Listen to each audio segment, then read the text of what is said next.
Hello, welcome to Speech Talk Live. This is episode number 49. My name is Jay Oza. I'm the host of the show, and my co-host is Julie Wu Finkelstein, based out of Connecticut, and I'm based out of New Jersey. And what we try to do on this show is kind of discuss different speech topics, kind of using ourselves as an example. And one of the things is that Julie and myself, even though we are mentors for the Coursera's Introduction to Public Speaking course, we're still students. We'd like to get better at this. We'd like to also teach others based on our experience, our knowledge, and also our practice. We also like to coach people who have to give a high stakes or high opportunity speech. The fourth thing is we also like to, like I said, we like to get better at it. So we like to try different things. So we practice and then we critique each other, our speeches. And lastly, we like to create a support network here so that if anybody else wants to come on and participate and discuss a speech topic, we want to create an atmosphere where you feel comfortable.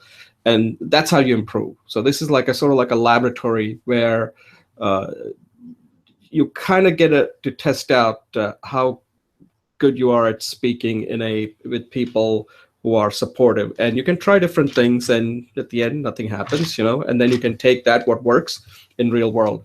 So that's what we try to do. Today, we have 3 segments. The first one is a discussion topic. And this one has to do with speaking as far as the pace. Should you speak fast or slow? I think a lot of people are confused. Even I was a little confused about that, because whenever I listen to experts, some say, oh, you can just speak the way you do. Some say, oh, no, you got to slow it down. So I thought about it, and I kind of came up with my own little formula that we can have a discussion on, and I'd like to get Julie's take on it. The second one is a continuation of Julie's series on Intgeral stretch hack. And this one is number 11. It's I believe it's called Plow and Snail. And Julie has recorded 2 videos where she describes the pose and then she demonstrates it. So I'll have Julie facilitate that session, and then I will provide her any feedback that she's looking for. So that will be kind of like a little practice there. And then the third one, it's a topic that a lot of people don't think about when it comes to public speaking. And this is based on my personal experience coaching people. And it has to do with, like, how much value do you put to your speech? Like, how much is your speech worth? A lot of people don't even ask that simple question. They just think, like, I just want to get it done. Just get it done and forget about it. And I don't think that's the right attitude when it comes to public speaking. There is a real worth when you get an opportunity to speak. So we'll have a discussion on that, and I'd like to find out what Julie thinks about that. And that goes for everything. So that could be a pretty interesting topic. So that's the show for today. And as far as my little insight, the insight I have today is kind of interesting. It's not really long. It's more of something that I'm doing. It's like a practice. It's something that I just started, and I think I might have mentioned it. I just took over this responsibility with my son's high school he attends, marching band, and I'm responsible for raising funds. And the reason for that is, I don't know if many of you people in America, the public schools have a real tight budget. A lot of the budget is mostly for education. They don't have a lot of money when it comes to enrichment activities like marching band.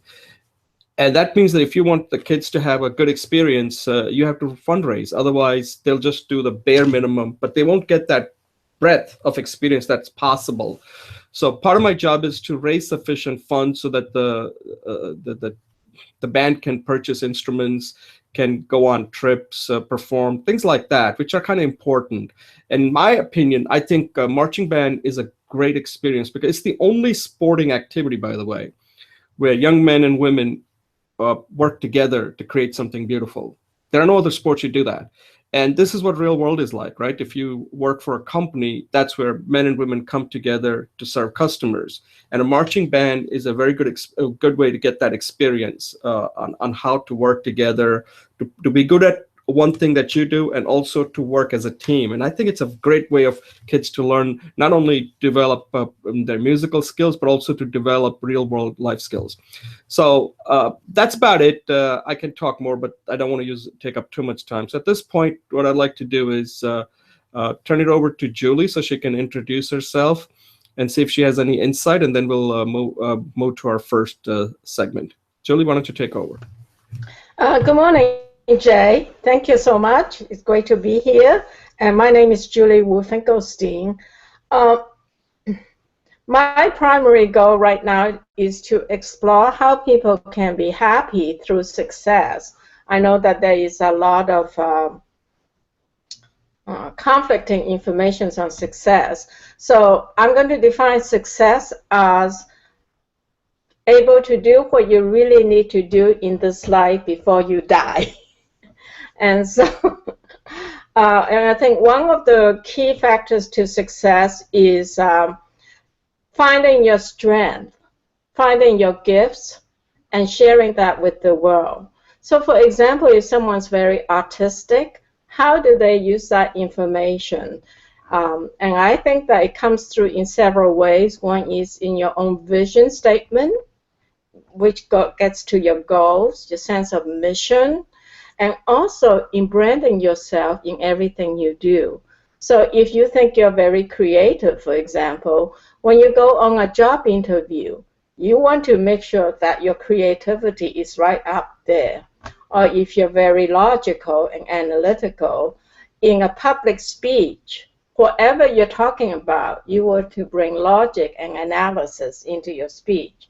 So this, whatever your gift is that you think is a central aspect about you, you want it to be like the core thing that's like the center of the earth of you. And everything you introduce people, every time you're in a networking situation, you're in a job interview, even when you're running a staff meeting, you want to bring those themes out. And so I'm going to be doing some workshops on finding the strength and then connecting it into the messages as you brand yourself in different situational contexts. So I think that this is a worthy area to explore, and it's connected to with my project on identity. But I'd like to take it into a little bit more core issue of what is your essential talents and gifts? How do you brand yourself with that? How do you relate that message as a presence, as an image, and as a service, or as a skill set that you can provide to the world? So that's what I have today. Thank you. Yeah, Julie, that's great. Yeah, I want to make a comment on something that you said, and I'll recommend something. I think you know who Seth Godin is, right? Have you heard of that name? Yeah, right. So I saw one of his video recently. He's he had an interview with this on the show called Creative Live, and he talks. The guy interviews. His name is I think Chase Jarvis. He interviewed Seth Godin, and they had a very interesting conversation. And one of the things that Seth said like this guy who really simplifies things and really gets to the essence of it. And he has a very interesting definition of art. And what he says about art is that art is something that changes people. It has to change people in some way. Art is not like somebody has to paint something. Art could be anything, and something like you're doing when it comes to these integral hacks. That's an art because your purpose is to change people. And you could use art, you can define somebody is an artist, could be anything. Like the show that we do could be considered as an art because we're trying to enable change. So it's something to think about, that whenever you do something, you have to ask yourself, if you're trying to change people, or you're just kind of like that cog in the wheel, just basically just going for the ride. But if you're trying to enable change, then you have to view yourself as an artist, no matter what you're doing, whether it's doing a show like this, whether it's recording these videos for people to learn about stretching exercise. You have to think of yourself as, I'm making art. I'm not just making video, because my purpose is that it's going to it's changing you, but it could potentially change others. So that thanks for. I just wanted to kind of bring that up. I'll send you the link of this interview. I think it's something that you'll enjoy watching. So if you don't have any comments, I'll just take a. Yeah, please share that on your Yeah, when you share the post, when you share, when you share your video on this, would you please share the link somewhere too? Yeah, and I'll also include it. It's a very good interview. It'll really change your perspective on a lot of different things about education. I mean, Seth's a great thinker, so I like listening to him. The reason I like it is because I like people. I like to listen to people. I don't have to agree with them, but if they can just make me think even opposite of what they're thinking, then they add value to me. I don't have to agree with them. I just need them to make me think. Either I'll agree with them or I'll disagree with them. And it doesn't matter whether I disagree. In fact, sometimes disagreeing with them is even better because I just thought of something completely different than what they were thinking. So that's my standard, like who I will listen to. I don't like, I'll listen to just about anybody as long as they're going to make me think and come up with my own idea about something. All right, Julie, thanks a lot. I'm going to take a brief pause so that we can move to our first segment.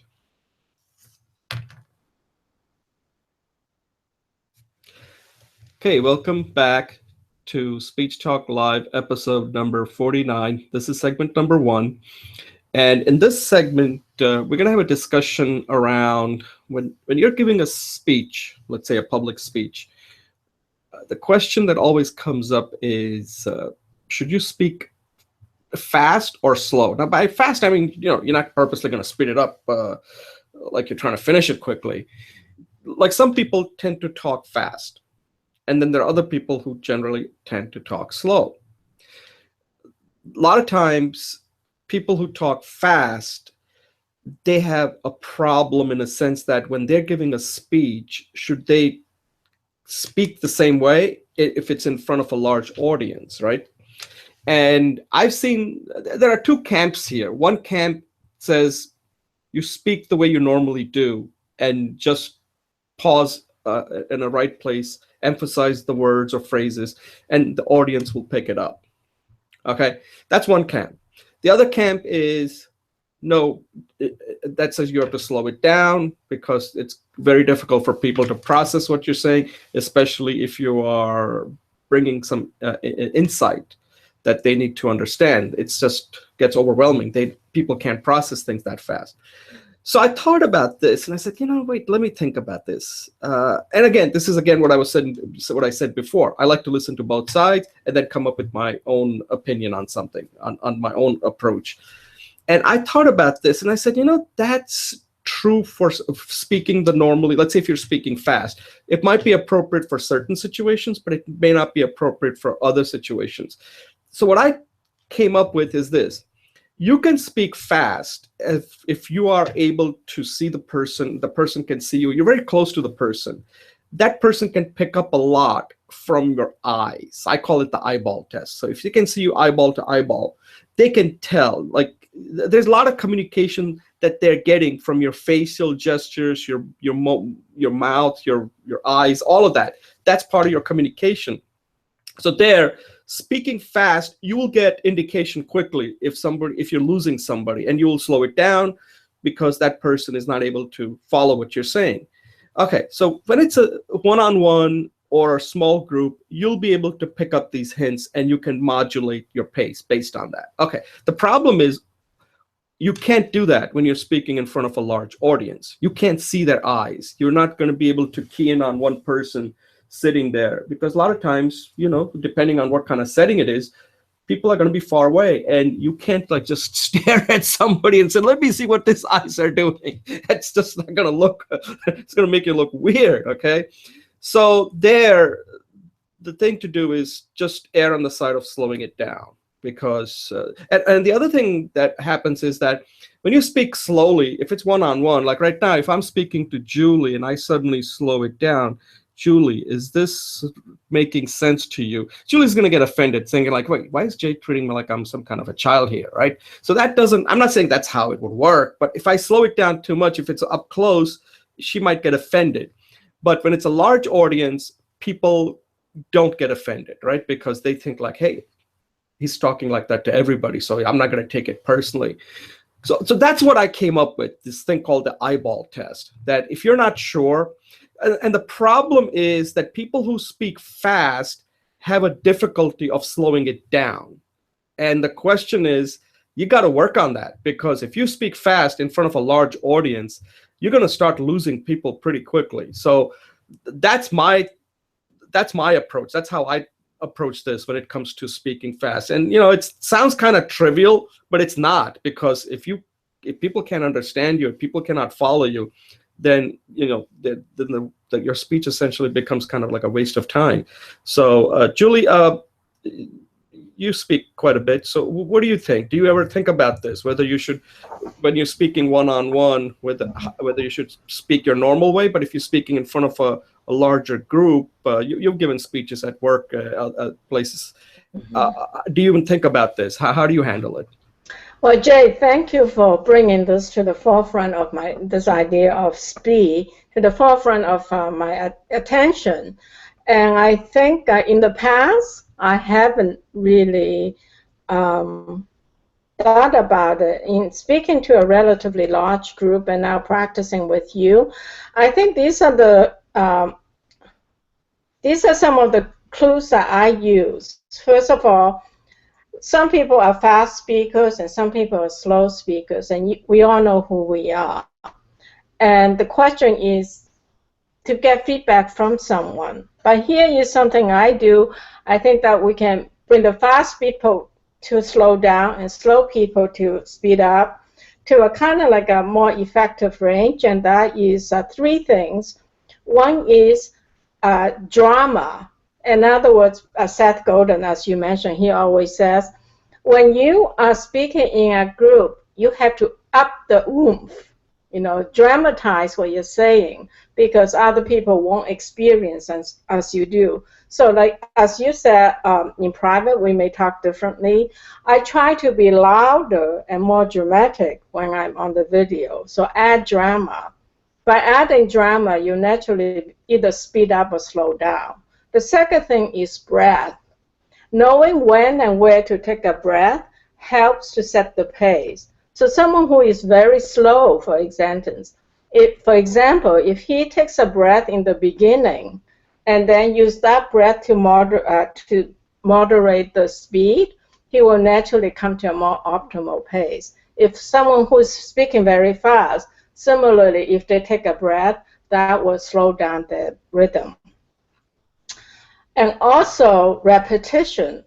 Repetition is a very great way to both speed up and slow down, because when you say something, if your natural tendency is to be slow, when you repeat it, you're going to pick up the rhythm. So there's a change in the rhythm. You don't want everything to be at the same rhythm. Similarly, if someone's speaking very fast, just the virtue of repetition is slowing the audience's mind down, because they're hearing the same idea again. So repetition is great for pacing and for emphasis. And finally, I think do the opposite to add drama or emphasis. So if I'm naturally a slow speaker, I will speed up to make a point. I'll make it louder and faster.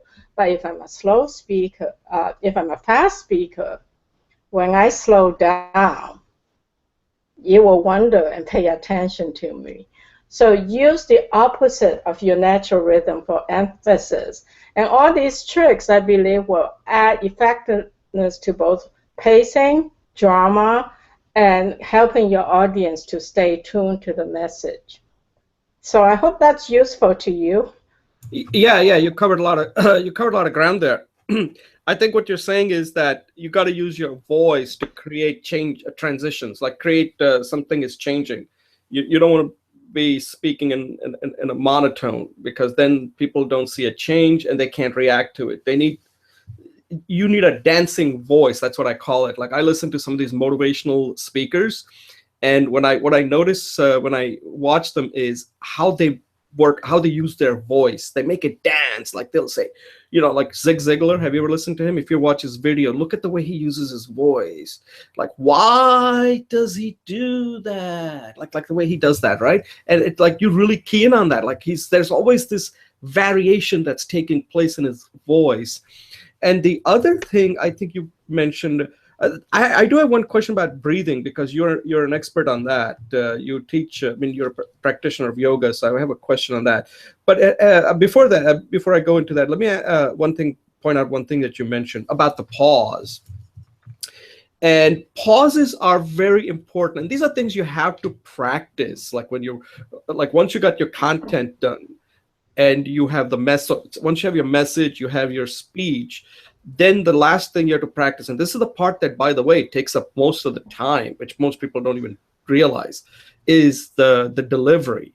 These techniques, some of the things that Julie just mentioned, they take a long time to integrate it into a speech. Like pause is a very strategic thing. If you pause at a wrong place, the meaning just changed completely. So you can't just say, I'll just pause just to give myself a break. That's not what a pause is for. Pause is for an effect that you want to create. And a purpose of a pause, if you ever look at expert speakers, you can tell if somebody is a good speaker, not by what they're saying, it's where they're pausing. Because a pause is for an effect. And it almost kind of tells you, like, okay, I'm pausing, that somebody said something important, and now what's about to follow is even more important. And that's what a pause, I don't know, that's how I view pause, is that when a pause occurs, you're giving our audience to kind of think about what I just said. And then you may want to elaborate that. So now you know, like, hey, something I might have missed it, but because he paused, he's now going to kind of tell me why what he just said was so important, and people start paying attention. And the last thing is this breathing. I never understood, like, when it comes to breathing and speaking. Do you have any kind of exercises, Julie? Like, how do you practice breathing when it comes to, as it applies to speaking? Like, we can all, like, practice deep breathing, but I never understood, like, how do you practice, like how do you integrate that into a speech? Like, where do you breathe? Like, people write down pause here, they underline the words for emphasis, but should you also put somewhere in there when you're practicing, breathe here, breathe here, breathe here? Otherwise, I mean, I just am asking you, have you ever, like... Yeah, actually, I practice this a lot. Not like stay home and practice for 20 minutes, but I do moderate every month a meeting for our group.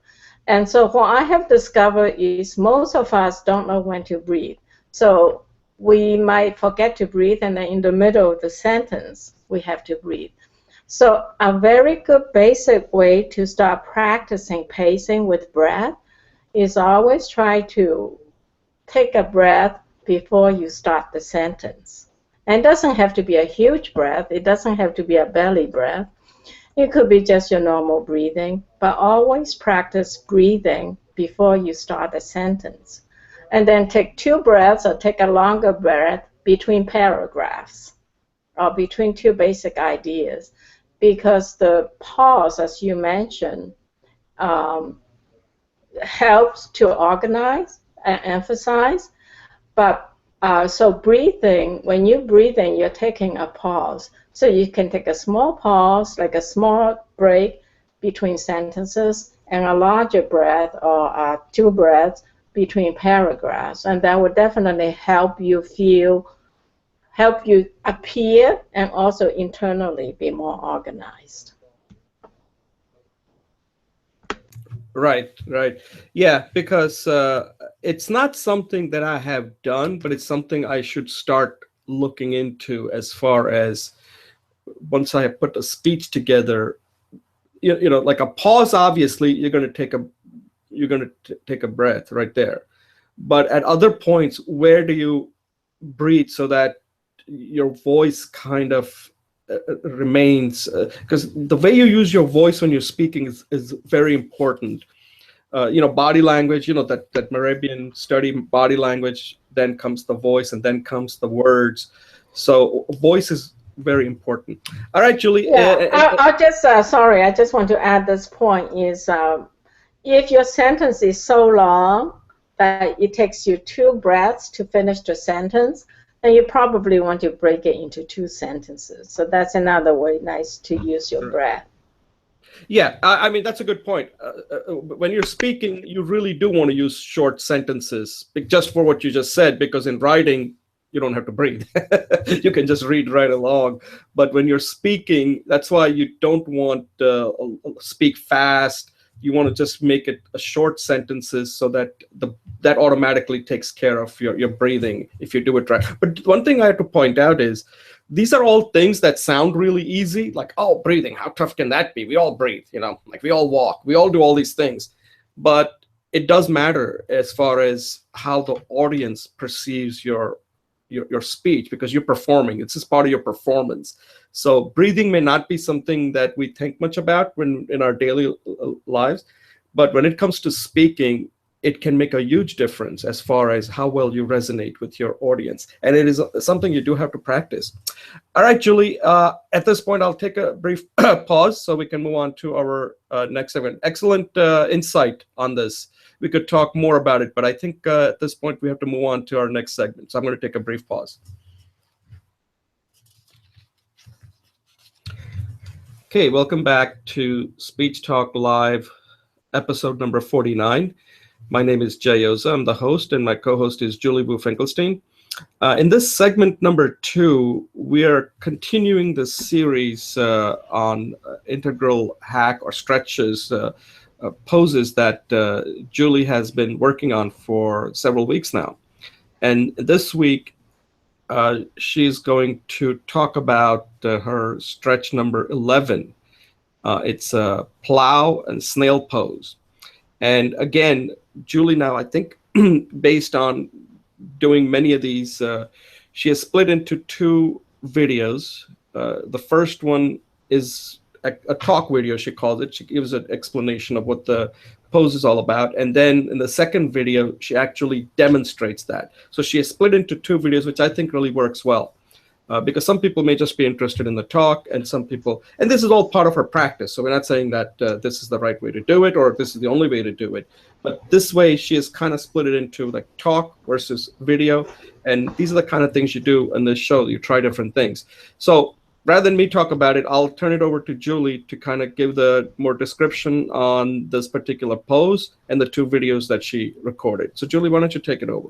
Yeah, thank you, Jay. Sorry, I didn't realize I wasn't muted. So, yeah, so what's coming to mind by way of the introduction is we was recently working with this young woman, and we were talking about that the brain, what we are conscious of is about 5%, and 95% of our consciousness is not, we don't have access to. Actually, if we take this paradigm further, the brain is only a small portion of our body mass, and every cell in our body has intelligence. So these stretches is a way of increasing our awareness or our intelligence, and to tap into the 95% plus, which is our bodily intelligence, and many of our emotions, our core values, and our discoveries are in the body. So these stretches not only make one healthier, but it really connects to the intelligence of you. And so it is, in that sense, as Jay would say, artistic or transformative. And so there are 12 poses. There are actually 10 stretches. And the first pose is meditative, I think. I call it centering. And the last pose is also in repose.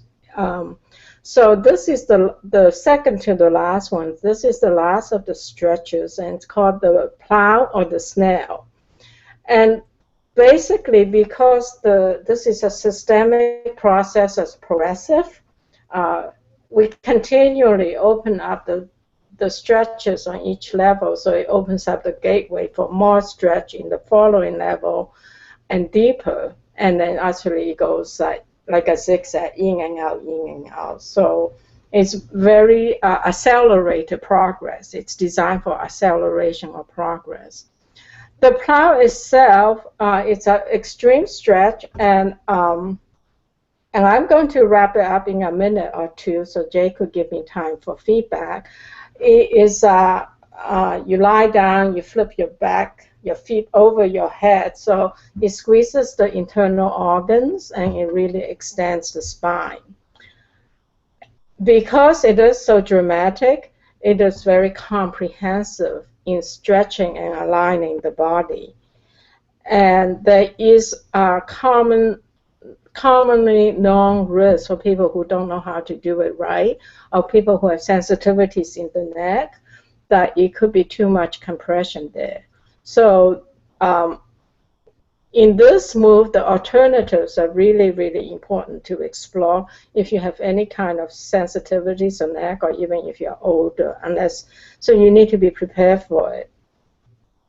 The alternatives, I'll just mention a couple right now for those who might be interested, is a very supportive pose. Lie down on the floor against a wall or a chair and put your legs and feet up. So it will do the reversal of the circulation, which is tremendously useful in reorganizing our consciousness to a new level. Just like a database.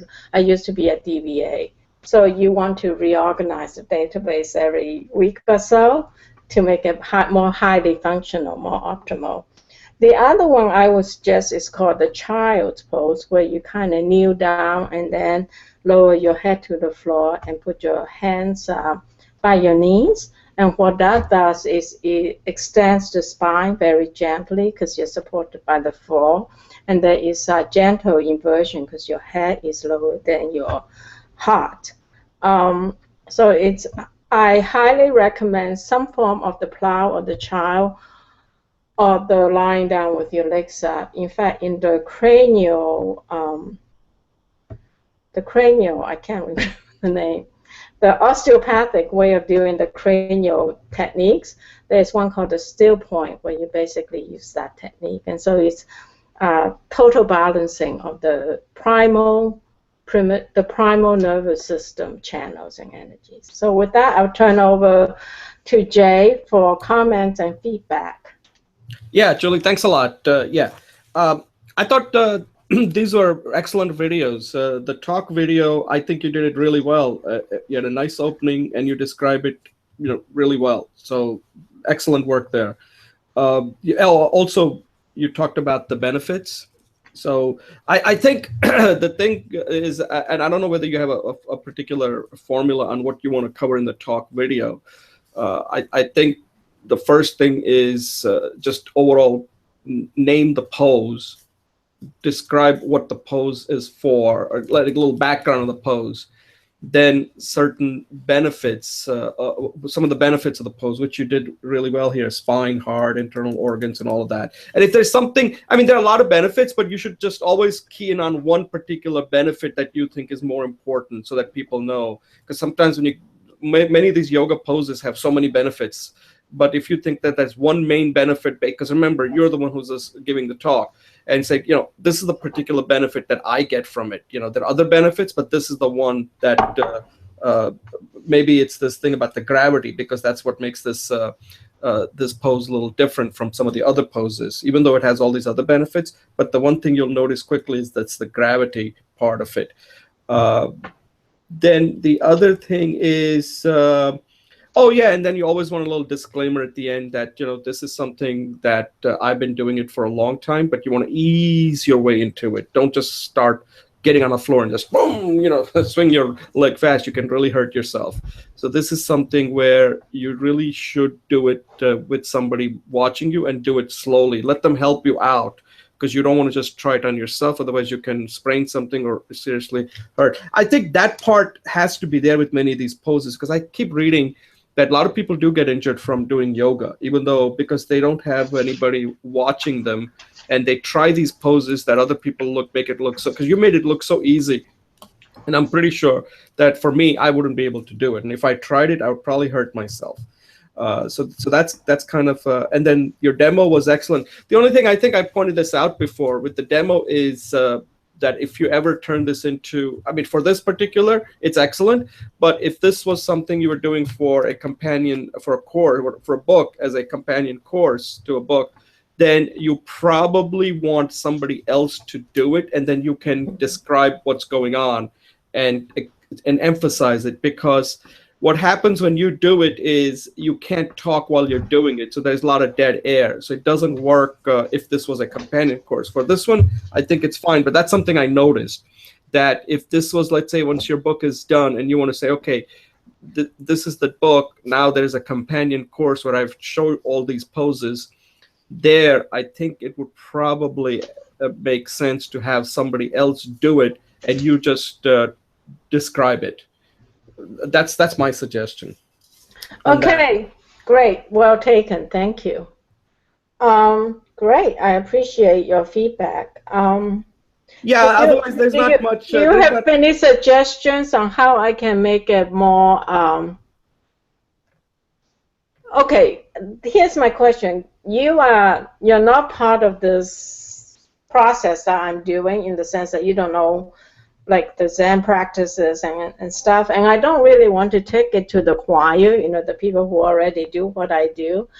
What is your suggestion for making it available to the people who are not in the choir, you know? Oh, right, people who are not doing it, like, who are not, yeah. And taking who's outside, you know, outside of the stream of body-mind practices.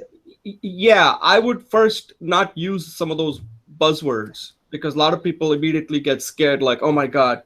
Because the thing that I would be very careful about is this, that, and this is going to be difficult, that's why you probably need a feedback on this, that there is this whole jargon in the mindful people who are in the mindfulness practices, and they forget that a lot of people who are not, and some of these things are pretty simple, like a lot of the Sanskrit words and the yoga words and all that. I think you don't do that. Like, you don't use a lot of the. I don't, because I'm not really the traditional yoga. I'm more into the Zen. Right. I mean, it's okay to use it in the beginning, so that way people know that there is a foundation here, because some people dumb it down too much, and that also is a negative thing too. So tell them, I'll give you the name, but for this discussion, I'm going to use a name that we're all familiar with, so they don't feel like, oh my God, you know, she's just because people, I think Savasana and all that, that's the official name, but for this discussion, I'm going to call it this, so people know that. That's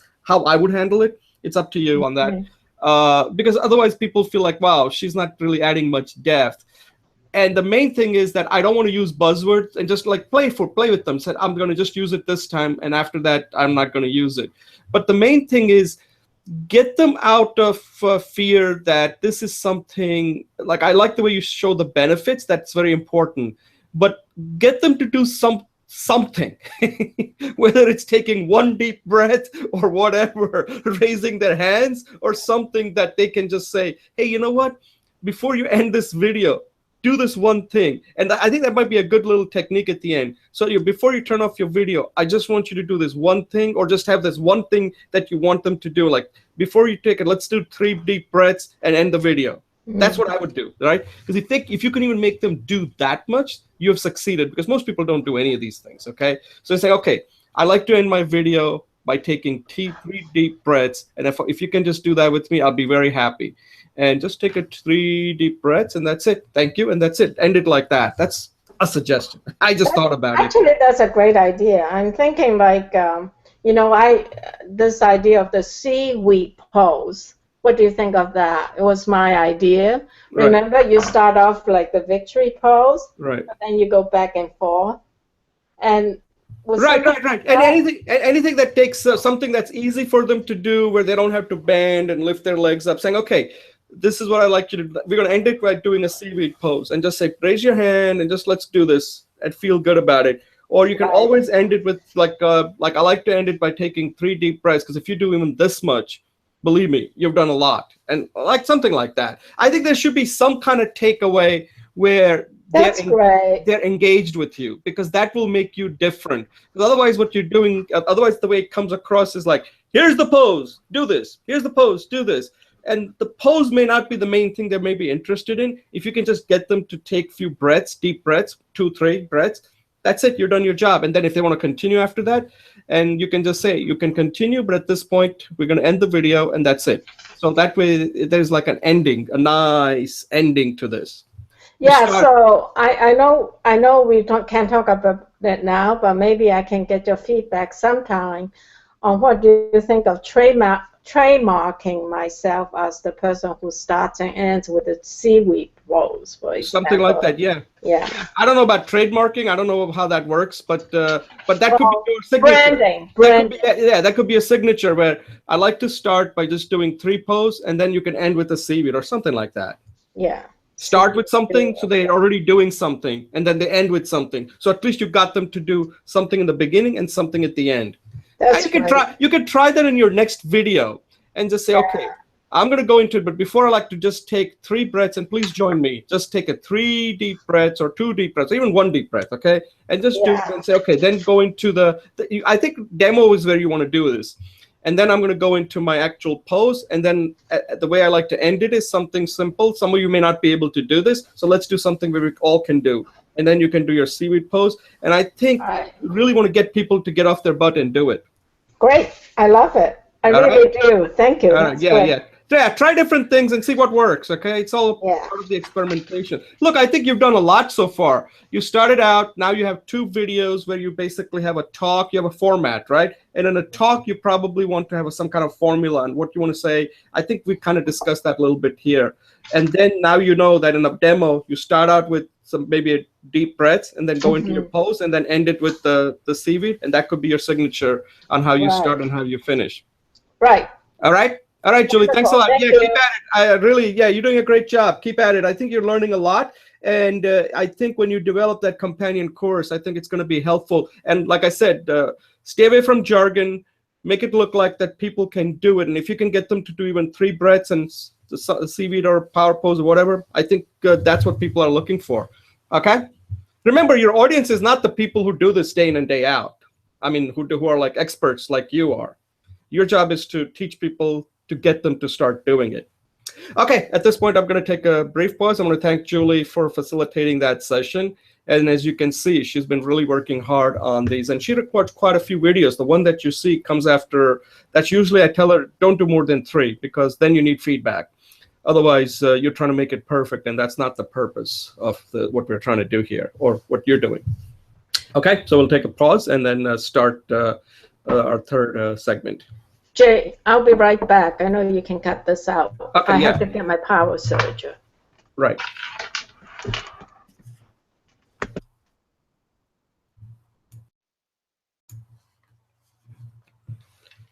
So we'll just take a little longer pause because Julie has some power issues, so we don't want her to drop out in the middle of the program. Now, what I do usually is this right now will continue because we don't like to edit the show. But when I take these segments, I do cut it out. So when you look at the third segment, you will not see this part. You'll see it when I come in and introduce myself. Because some people, in a real video, when they start seeing something like this, they certainly stop watching it. So, but I believe that this is a public speaking course that it has to be raw, because that's exactly how you appear in front of people. You don't get to edit it. We don't do a lot of production here. The only production, but there's no production. The only thing we do is we just individual segments will edit that, cut it out, present it as a separate for those who want to just see those. But the entire show is from start to finish the way it actually occurred. And the reason for that is simple, because in real life, you don't get to edit what you say or do. You know, it's pretty much as is. Okay, so at this point, we're ready to go? Okay, welcome back to Speech Talk Live. This is episode number 49. My name is Jay Oza. I'm the host of the show, and my co-host is Julie Wu Finkelstein. In this third segment, we're going to have a discussion on a topic that I call it, how much is your speech worth? And I think this is a very important question. Whenever you're speaking, as I like to think of it, we all understand what a high stakes speaking is. And it could be anything. It could be, you might ask a girl to marry you. That's a high stakes, right? Because she could say no. And that could be the end of your life as you know it. Or it could be for a job. You could be for anything. It could be for a sales presentation, could be a proposal. I mean, those are high stakes. You kind of understand what high stakes are. You got to do a great job because there is a definite win and a definite loss. Okay, a lot of these decisions get made that way. Okay, then there are these high opportunity. And a high opportunity are a little different. A lot of people don't think of, for somebody who gets paid, it's a high stakes because if he's not good, then he's not going to be invited. Especially if he's making, $5, 10, 20, 30, 40, $50,000, unless you're Hillary Clinton, then all bets are off. Okay. Enough of that. So the thing is that a high opportunity is something that may result from your speaking. And that means if you don't do a good job, it's not going to get you fired from a job. But if you do a good job, it could lead to something. It could change your life. And that's the thing. That's the part that a lot of people don't think about, that a speech actually is worth a lot than many people think. For example, if you give a speech at a conference where you may not get paid, but if somebody's in the audience, a C-level or somebody says, hey, by the way, this guy, Julia J, gave an excellent presentation. I was really impressed. And they might open up a whole new position at their company, increased visibility, opportunity, challenge, money, everything. You could get a salary jump of almost $30,000, $40,000, $50,000. Technically, without that speech, you wouldn't have gotten that visibility. That speech was worth $50,000 to you. Most people don't think of it that way. So each speech that you give in a formal setting or even in a company setting, because a lot of times you don't get promoted if you don't come across really well when you're giving a presentation. And this is something that Julie and I have discussed in the past. Executives make decisions when they see you in a high visible situation, such as giving a presentation on some venture or something, some project or something. That's when executives say, if you do a great job, then that project gets approved, and you could be on a fast track to a higher level executive position. But if you don't take it seriously, then it's a null, right? Null is like a word that I use, means it doesn't do anything. It's like you're not going to lose anything, but you're not going to gain anything. And in that case, what have you really accomplished? So you have to treat it like that speech has a potential to be worth a lot. You have to at least go in and put in the effort like it is going to do something. It's going to make a difference. And that's something that a lot of people, I have not seen people really, they always say a speech is important, but I think it's important when you tie it to financially. How important is it? And I've heard many people say this, that they got the visibility. In fact, I think I was listening to one podcast where this guy said that when he was at Yahoo and he gave a presentation, and from that led to other things. And he said if he hadn't given that presentation, it may not have helped him in his career. That's what got him noticed. So there is a financial element to this that you got to tie it to. And that's something that I wanted you to discuss this with Julie to see what she thinks about it. Has she seen this in her working career where somebody gave a speech and they put him on a fast track to something that wouldn't have been possible without that kind of visibility? So Julie, what do you think about this? Associating some kind of a worth to a speech that you're giving rather than just kind of going in and just giving it and not even thinking about this. Yeah, Jay, I'm going to stay focused for most of my discussion, and then I want to segue into expand this concept a little wider. So definitely when you do public speaking, and this is not just in an auditorium with hundreds of people, which I have done, public speaking, as you say, is whenever you speak, you say there's no difference between speaking and public speaking. So when you make a speech, whether it's 600 people or 6 people in a staff meeting, you are demonstrating your effectiveness. So every staff meeting you go to, when you talk about your status, there's an impact on how you're perceived by your peers, by your superiors. And even, for example, are you prepared to meet your boss's boss in the elevator? How do you speak to present yourself? Do you value the message you're sending out in public speaking environments, and how is that carried through in your life, moment to moment? So definitely, when you have an opportunity to speak in the public, the word these days is scalability, right? You scale up your presence, but you don't get that upscale presence right there. Usually in scalability, when you scale a project, there's a design, the prototype, and then the production, and then the scaling up to massive levels. So I invite you, maybe we can discuss this another time, but I invite the audience to think about the value of each presentation every time they speak, how that fits.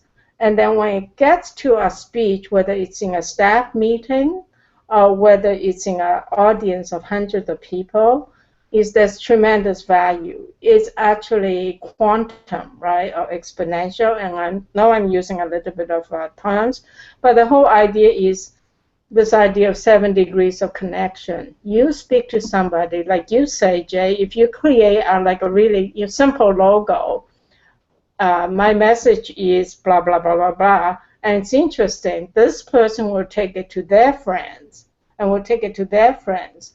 And so the impact of a speech can be really 100,000 times more than the audience that's there. In addition, I think that's how you develop a reputation being a thought leader, is when your speeches have merit to be carried forth by somebody else. So you want to make your speeches as exciting as possible. And it's not the most exciting speech the first time you make a speech. That's where the practice comes in, as your forthcoming book is talking about, is you practice to make yourself great. So I think not only should you value the public speech you're giving, but all the steps along the way. And that was my basic speech. The way I want to segue to is what's meaningful for you is always done through messaging, expression. If you want your child to listen to you, you need to be speaking in a way that they can connect. And you have to value that communication. So that's why I want to, and so the value of your speech crosses every sphere of your life. That's why I want to expand that too. Thank you. Yeah, I think that the point that you made is that when you give a speech, you have to give it so that not necessarily the audience that you're giving it to, that's your immediate target, but then there are secondary, tertiary targets also out there that you have to think about. That if you do a great job, then you're not only, let's say if I'm giving a speech in front of an audience and it's going to be videotaped, let's say the audience is 1,000, okay, I hope at one day 1,000.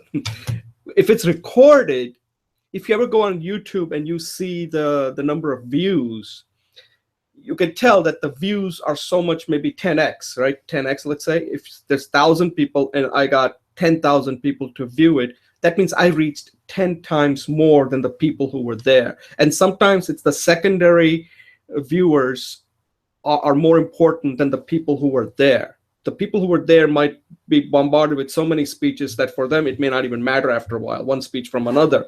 But when you have an undivided attention out there somewhere at home or at work and says, hey, I'm going to watch this video from Jay and Julie about this, that is actually worth a lot because they're keyed in. They're just taking time out and nobody's paying them to watch it. They haven't paid. They just are interested in what you have to say.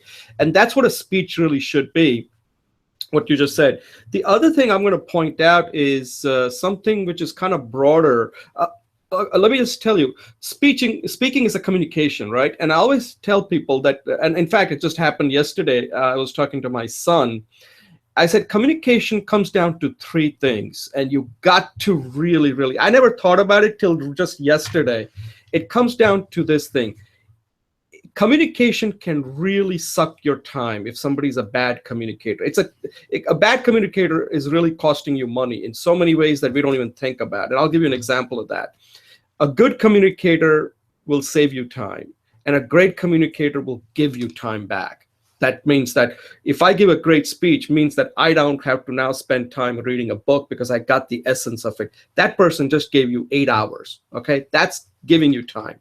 That's how I measure the speech. So people ask, how do we measure speech? You can measure in terms of money, but I think time, because everybody values themselves in a different way. Somebody can say, I'm $100 an hour worth, $200 an hour worth. And that is something that I think is very important. And one last point. So this communication thing happened where my son got this announcement where it said it had to do with volunteering for this music enrichment. And in the thing, it said that high school students can volunteer. So I looked at it and I said to my son, well, why don't you go volunteer? So he said, he went and spoke to the teacher, and the teacher said, no, you're not in high school, so you can't really volunteer. And he was upset, so he told me about it. So I now told my wife, and she was mad. I contacted the teacher. I said, what's going on here? He's technically in high school. He's getting promoted from 8th grade. And he said, oh, no, the people who are going to be helping are going to be all these student leaders. Now, that cost me about 2 hours because it was just badly communicated. So anyway, I want to make it short. Bad communication, it costs you money. And if somebody's a bad communicator, you have to really realize that when you deal with people that are bad communicator, they're going to cost you money down the line, immediately or down the line. So you got to really be a good communicator because there is a financial aspect to this, time and financial aspect. Julie, any closing thoughts?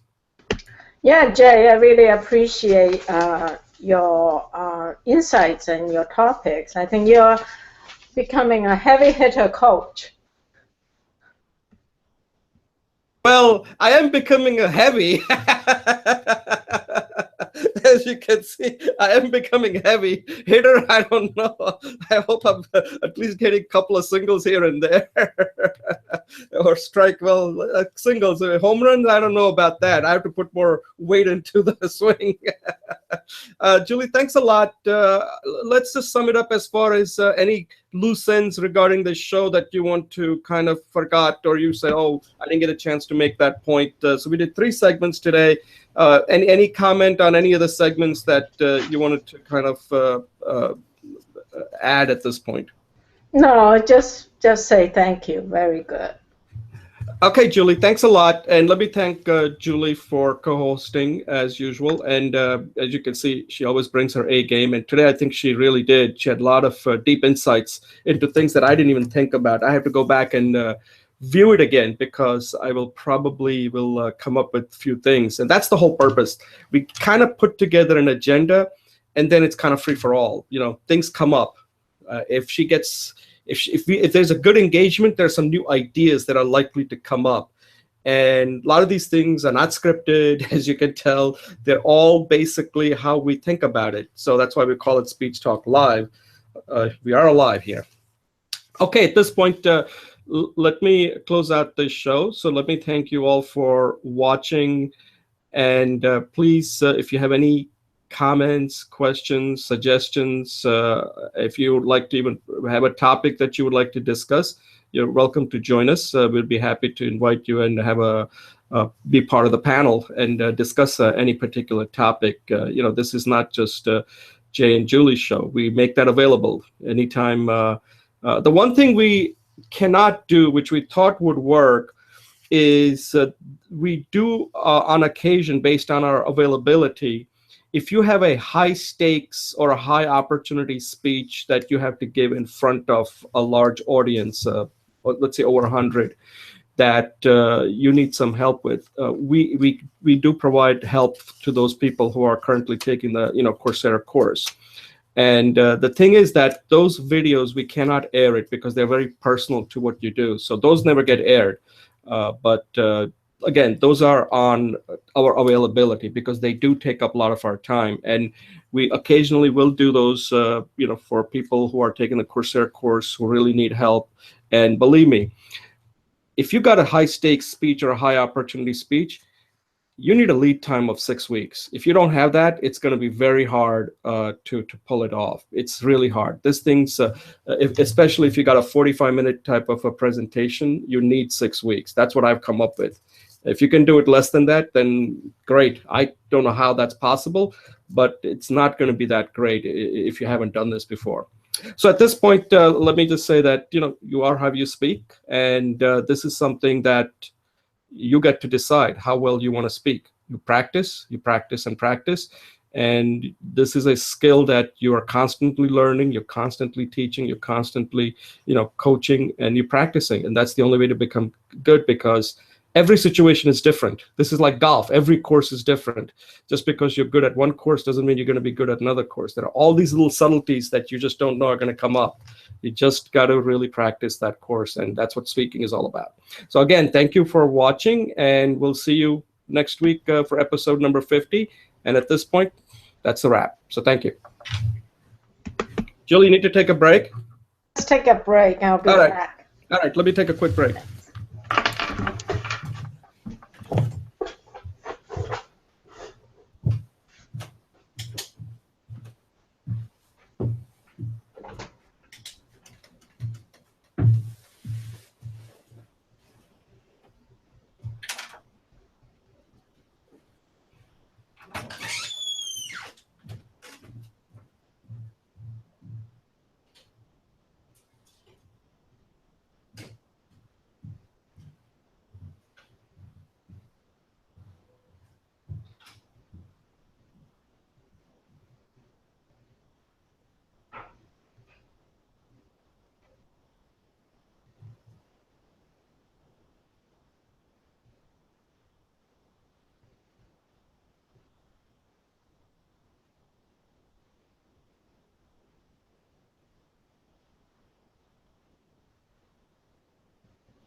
Okay, Jay, great show. All right. You're becoming more dynamic. All right, thank you. No, really, in the timbre of your voice. Yeah, I've been working on that. Oh, really?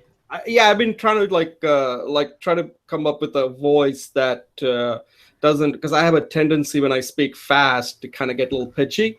So if you notice, the best time I do that is when I introduce saying, "Welcome to speech." I mean, I don't want to sound too phony either. Right. No. I mean, throughout, actually, you became more dynamic. Right. I just want to have control over the voice, and it's something that I want to do, but I haven't found anybody that's good at that take voice lessons.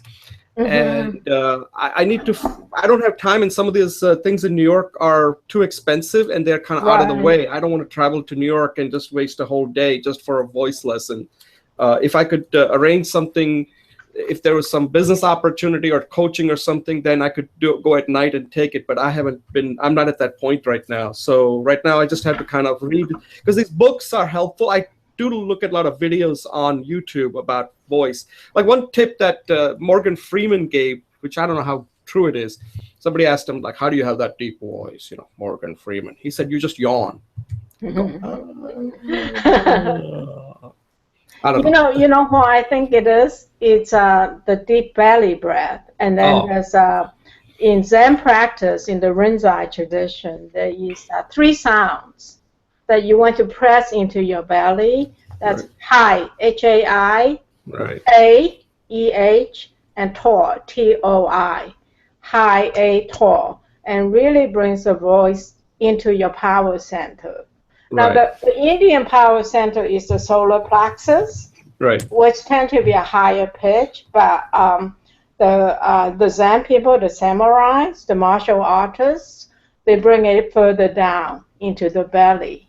Right. But it's those three sounds. So do you think that if I practice, if I like do a lot of deep breathing, that like let's say before the show or anytime I have to give a speech, and I just, I mean, this something should be part of my practice. I would say hi, Hi. hi, Okay. hi, hi, Hi. hi, Hi. and Like just that? like yeah, really like let it fill your whole body. Hi! I mean, Okay. I'm not in practice now, but Right, it's right. like deeper and deeper. Oh, like you're chopping some cinder blocks or something like that, like a karate move. Yeah, like a karate move. And then you want to stand. I don't know if you can see me. You want to stand like a horse stance. You know what the horse stance is? Yeah, right. And you stand the horse stance, and you go hi. Oh, you can already feel the difference, right? Yeah. You really want to grind into that, and then just start with high. And what does that do? That'll improve. What does that do to the when voice? It energizes your whole body. So it's not just voice; it's your whole presence. Oh, I see. But it opens up the chambers. Most of the sound comes from the vibration in the chambers. It's in your chambers, the hollow part of your body. Right. So it increases the vibration in your sound chambers. Oh, okay. Right. Yeah, because I have to work on the breath.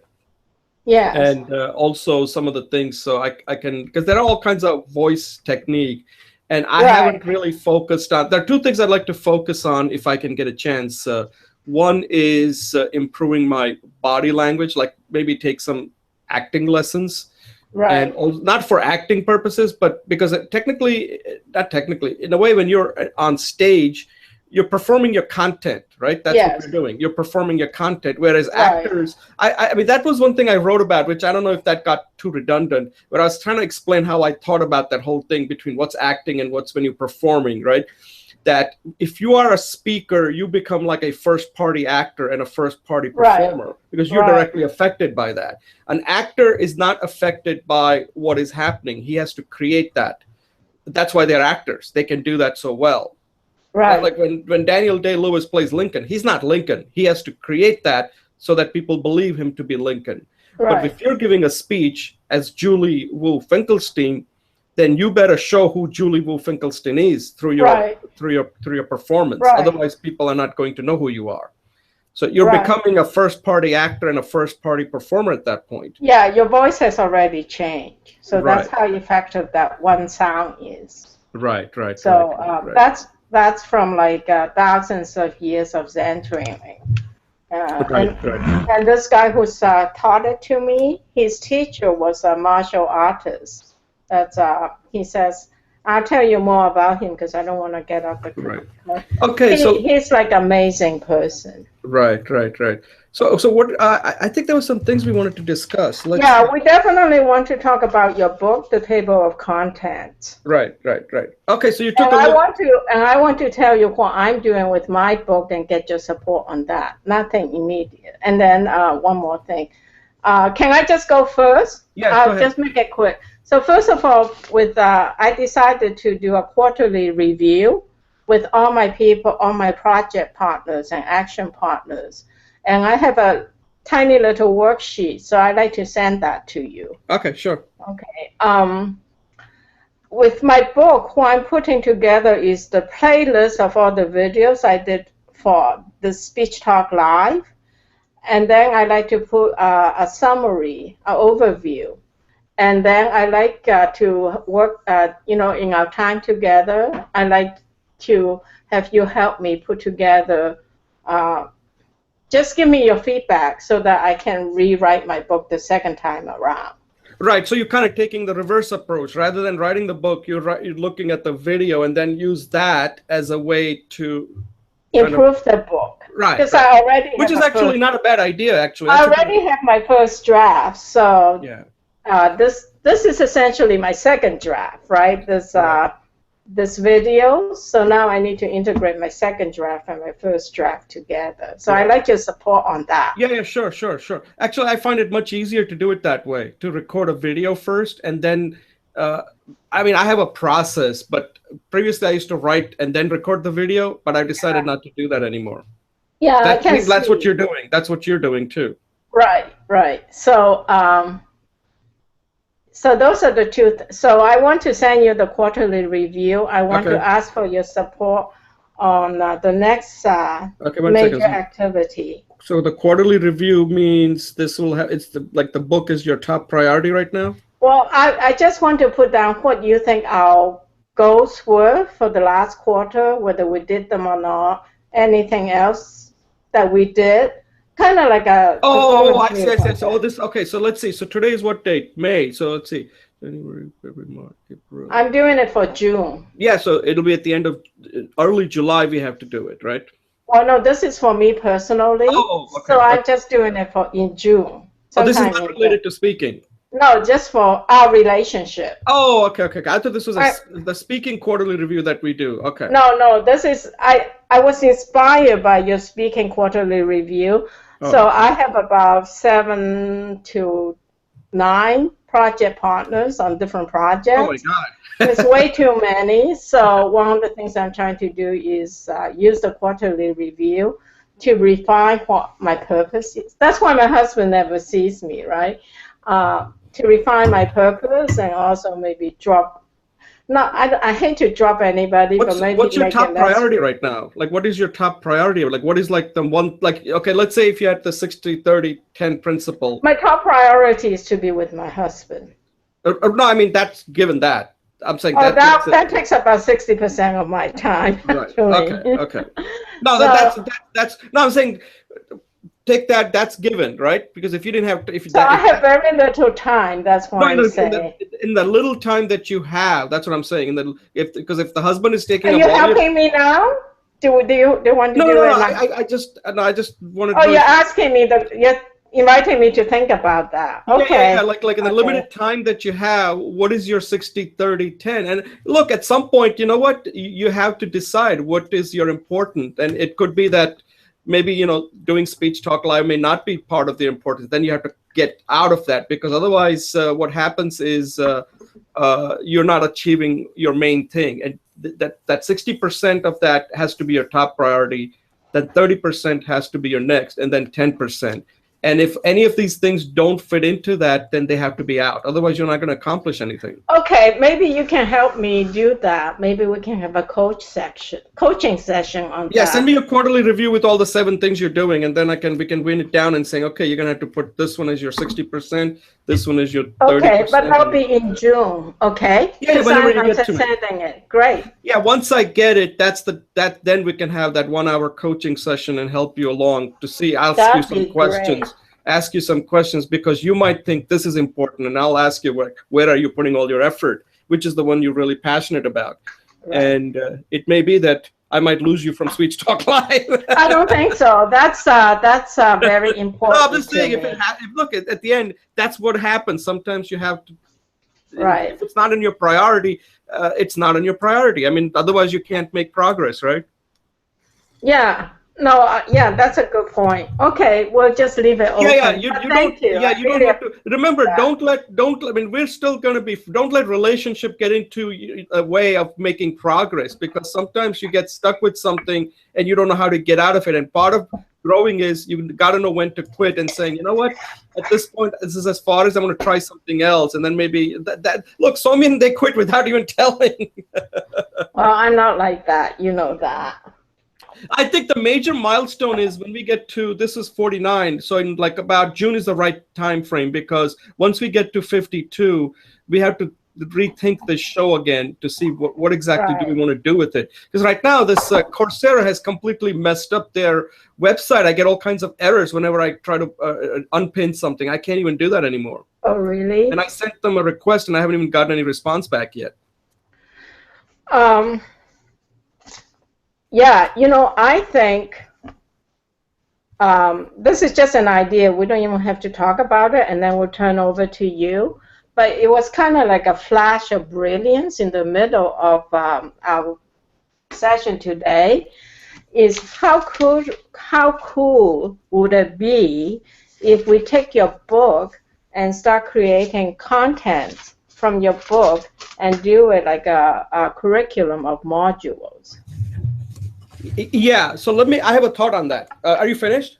Yeah, I'm turning that over to you. You have about 15 minutes, okay? Yeah, so here's my thought. And now that you brought it up, I'll share it with you. Okay. What I want to do is, I don't want to, so this is my thought, because after working with Catherine, I realized something, that that this thing is basically, if somebody has to give a high stakes speech, and if you want to do a great job, you need 6 weeks of lead time. It's really difficult to do it like, hey, I got 2 weeks left, can you get me a speech together? It's not even worth getting involved with that. It's not fun.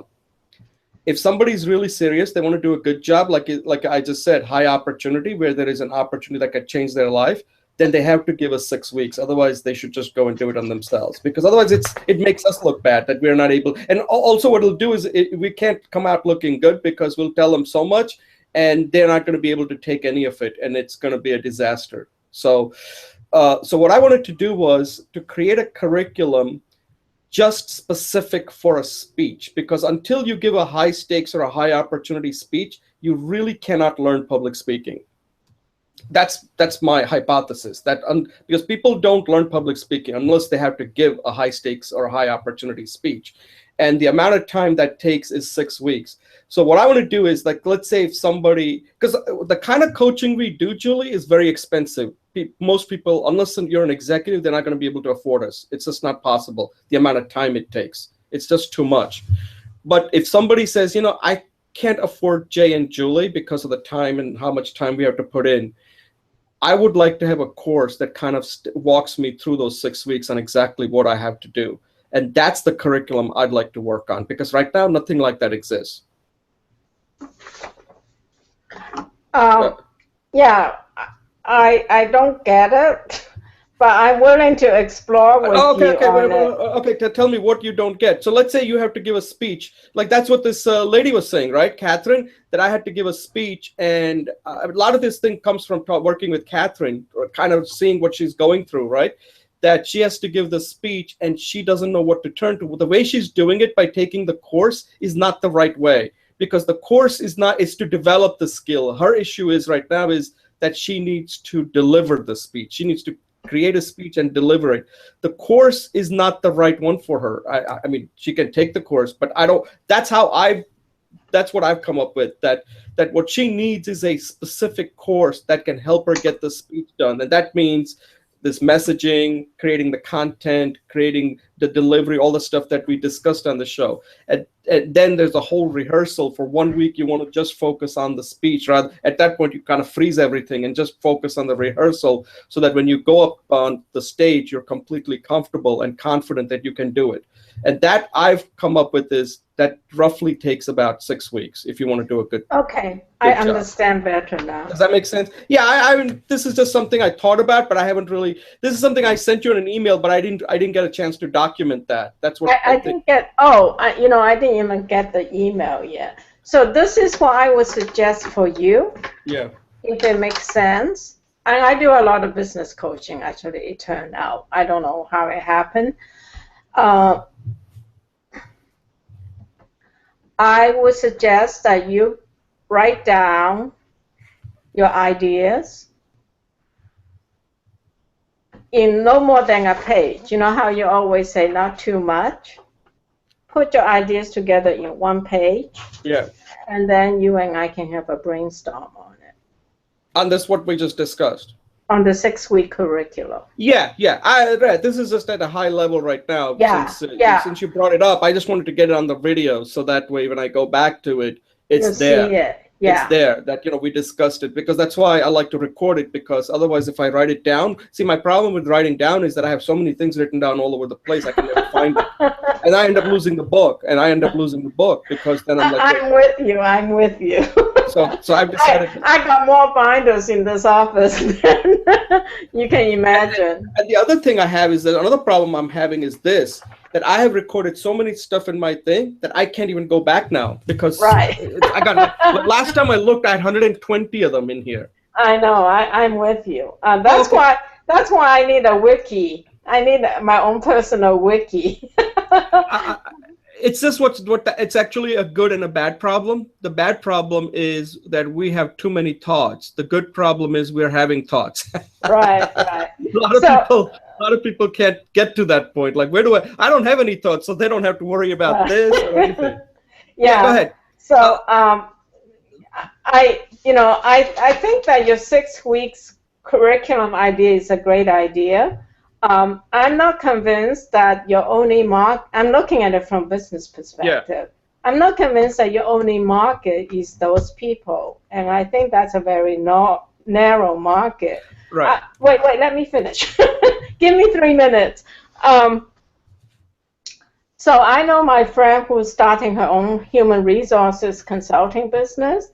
She was told to join Toastmasters, and she did. So I think there's other markets out there. And right. So I think you should develop a 6-week curriculum, and I think you should target your audience. But I think you should do it as an experiment, in the sense that if that doesn't work, so design the curriculum in tiny modules, in the sense that if this market is too small or whatever, you can pull out content, add a couple of connecting modules, and target it to a different audience, such as communication skills for beginning entrepreneurs, or communication skills, how to do a effective job interview in 3 weeks. So you can have you want to design your content in the 6-week curriculum so it can be reusable. Right. So that's all I have to say. Yeah. Thank you for listening. Yeah, I think so. Here's the thing. I think what you're saying is this, and if I understand it, the base is 6 weeks, but then it has to be customized. Like, for example, let's say I make a generic 6-week that this is how it is. You need to create a message, you need to create a content, you need to create a delivery and all that, right? You walk them through the 6 weeks. Because let's say if you came to me and said, Jay, I have a speech to give, and I'll ask you, well, Julie, how much, when do you have to give it? And you say, well, it's going to be another 2 months. I said, perfect. There is this course you can do that'll walk you through all the 6 weeks. And if you follow it, you'll be ready. And if some point, some people may actually say, hey, I'd actually rather have a coach. And that's something that can come off that we can discuss. Right now, let's just say if it's just the content, that 6 week is a generic content. And then what you're saying is that could be customized for different industry, perhaps. Like if it's a high tech, if it's some other ones, that could be then customized so that it gets very specific to their needs. Is that what you're saying? Something like that. Yeah, right. So the reason I want to have 5 minutes to talk about your book. So. Yeah, right. Let me just finish this.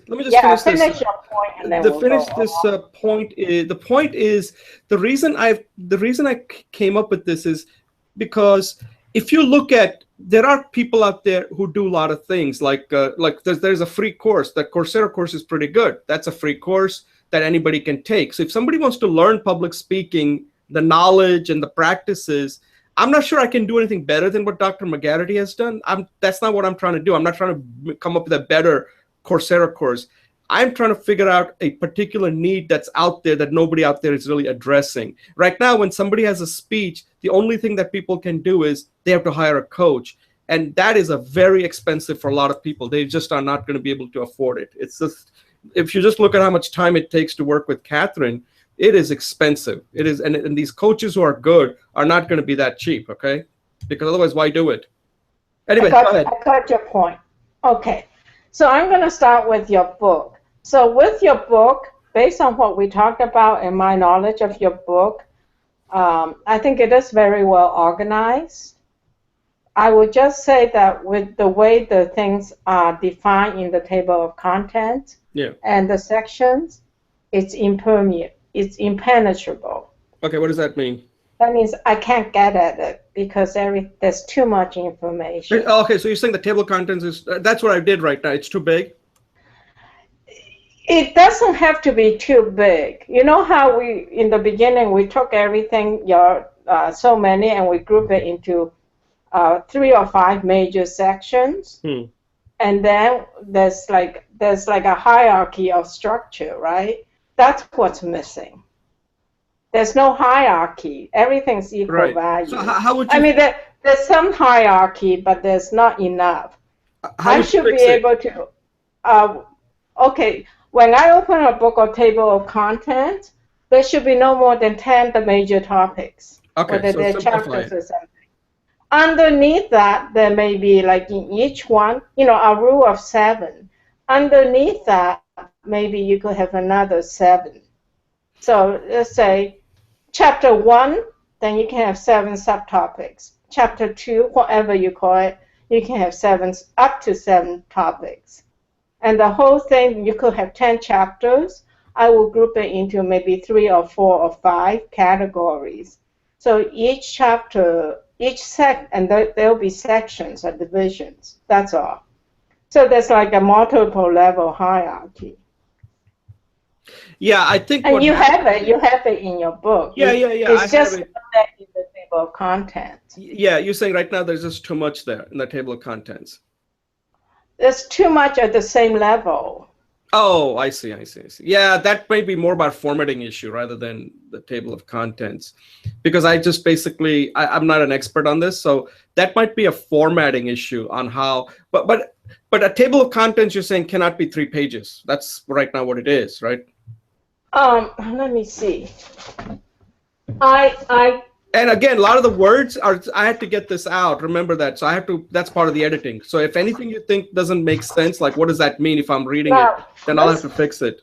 This table of content is about 3 pages, right? It's actually 1, 2, 3, 4 pages.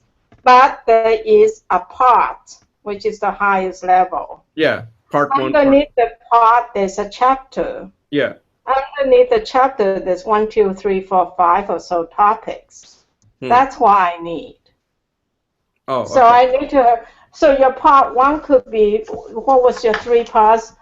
Yeah, developing. 4 parts. The 4 parts is like overall overview of public speaking, and then there is a development of skills, development of a speech, and development of becoming a lifetime speaker. Okay, so those are your parts. You have your parts, but it's not in the table. I'm trying to look at it from, as someone who's walking in. Yeah. The next one should be chapters. You should have your chapters, and then underneath the chapters, the subsections. Yeah. Let me do this, Julie. I think what you're saying is I'm going to watch this again. Let me just work on that first. Okay. Because I think what you're pointing out is very important, because if you don't have your table of contents done right, then people may not even, you're already losing them right there. I mean, honestly, if I'm not your friend, not that I'm not a friend, if you're not asking me to give you feedback, I won't even go past opening. All right, so help me fix that then, okay? So I'll take a stab at it over the weekend. And see if I can clean that up a little bit. And if it looks like I can't do it then I might just do it as a separate word, as a doc. Yeah, that's fine. You can do it as a doc rather than right now. What I'm doing is I'm pulling it off the headings and all that. That's that's happened right now. In Google Docs. There's 2 ways you can do it. If you put it in Microsoft Word. Yeah, I don't have that. See, that's the thing. Okay. I think there is a Microsoft Word online that you can get for free. There's a converter. There. I may have to buy it. No, there is a Microsoft online you can get for free. Are you sure? That's what Rich said. And I think it's a viewer. It's a viewer, not the editor. You can get a viewer, Microsoft PowerPoint viewer, Excel viewer, but not they won't allow you to make any changes. Okay. So you do have to do that. Then you have to basically, any table of contents will show you the part, the chapter, and then the subtitle,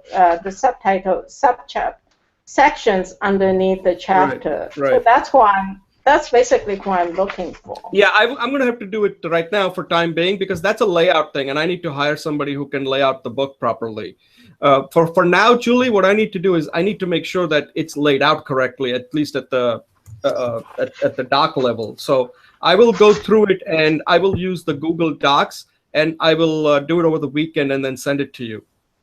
Okay, And just look at that. And just look at. there is a multiple level numbering thing you can use, right? I did use that in Google Docs, but evidently when I inserted the table of contents, it doesn't look like it's doing a good job. So I want to make it clearer. I want to make it much more clearer. Okay, great. Yeah, do that. So let me write that down as an action item. Table of contents has to be.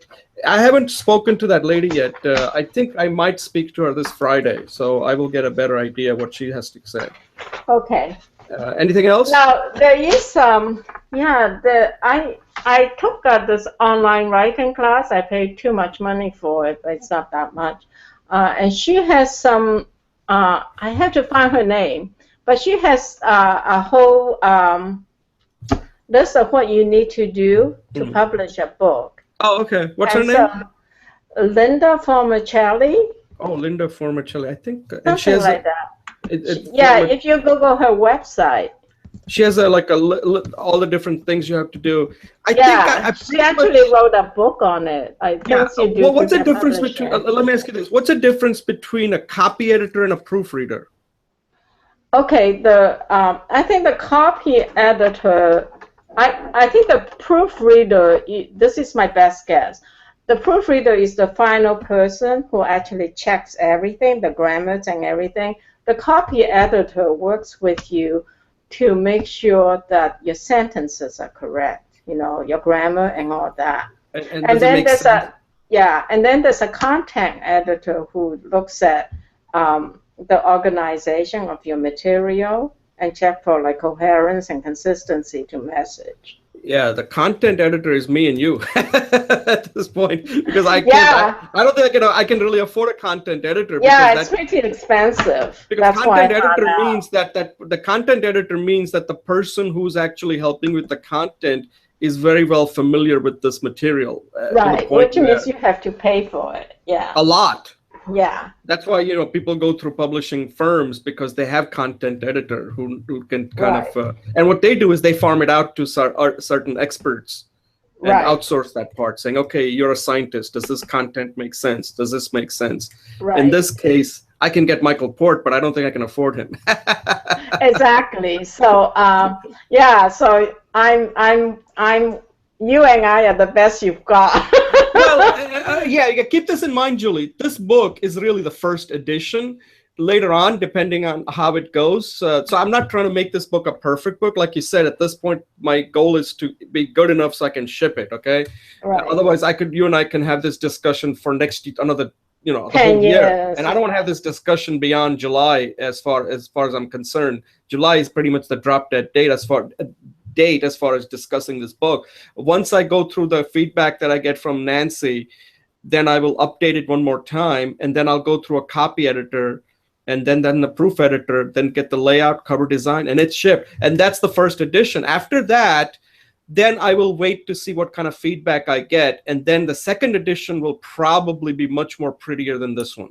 Yeah, absolutely. So that's what I would keep in mind, that don't try to make this book a perfect book. Believe me, I'm not. Because at this point, I think I like what you said last time, or one of the times, that Jay, at this point, my job is to get your book shipped, and not that book is certain things are not going to be done as best as you, but that's part of learning. Okay, so I don't mind learning, and I just need to have a book done. Say, okay, now, because once the first edition is out there, then you can make it better in the second edition. And that's what I'm looking for.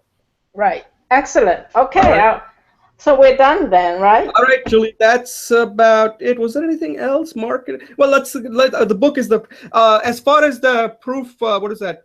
Forward. Did you get a chance to look at that? Did you get to do anything with that? No, I thought you're going to say we have time. So I'll do that this week. Because I gave you the formula, right?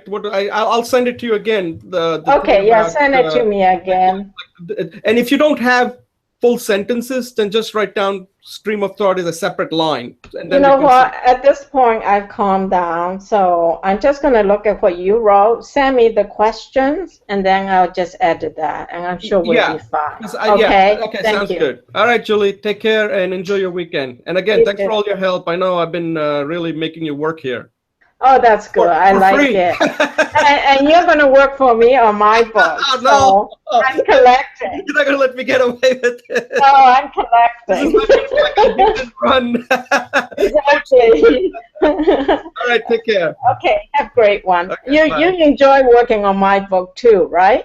Yeah, I already gave you the feedback, right? So I need you to see. I need to see some progress on that. No, I'm just saying that you enjoy it too, right? Yeah, It's not. yeah, because I've been pretty impressed with your companion. I think the thing you got to do is, I mean, I'm not saying you should do this, but I think the idea. I'll tell you, this guy, Pat Flynn, did that. He had a book and he had a companion course. That seems to be the new trend now. Right. Okay. That seems to be the new trend. And for your course, you absolutely need a companion videos. Otherwise, and those can be free, because that will make you book and the video much more enjoyable for people, rather, because the book alone is not going to cover it. And that's why you may not, that sketch diagrams are fine, but then you're pointing them to the companion video. And I think that will make this a much more enriching experience for people to read your book.